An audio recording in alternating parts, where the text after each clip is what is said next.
So, let's talk about a new map of the world, one that's not drawn with lines, but with power. We're looking at 3 empires, 3 kings. Let's break down what that really means. Okay, let's start with a really simple idea. Imagine one monkey. Now this monkey, he's got his own space. It's his backyard, his territory. And in his backyard, well, he's the one who makes the rules. No one else gets a say. He is king. So that monkey, that's America. And its backyard, that's the entire Western Hemisphere. Now, this isn't some brand new idea, but it's being looked at with a new, much sharper purpose. You see, America's backyard has always been growing. Sometimes it was bought with money, sometimes it was taken through war. But the result? It was always the same. It just got bigger and bigger. And all of this history is built on this old idea of the Western Hemisphere. Think about it. It's just a line someone drew on a map centuries ago. But what it says is that this entire half of the world, it's one zone, America's zone, kind of like a castle with a huge moat around it. Okay, but here's the thing. America isn't the only big monkey in the jungle. Nope, there are 2 others, and they're big ones too. And you better believe they have their own backyards to protect. Now, in this particular worldview, it's really important to get that not all rivals are seen as equal. China? That's the main event, the systemic rival, a long-term threat that has to be contained. But Russia is viewed differently. That's considered more of a regional problem, something for Europe to handle. Let them sort it out. The best may win. So you have to ask, right? Why all this fuss about backyards? What's the competition all about? Well, it all comes down to one thing, the bananas.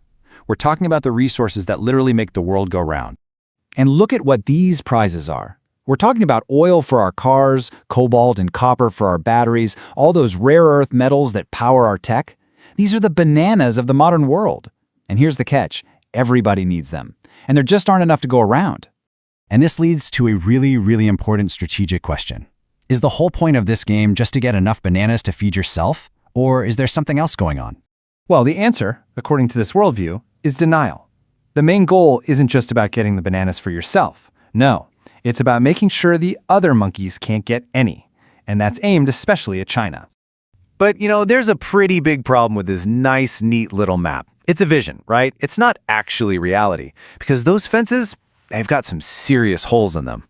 I mean, the U.S. has a long history of acting like the king of its backyard. Just look at the numbers. Over about 100 years, it intervened 41 times to change governments in Latin America.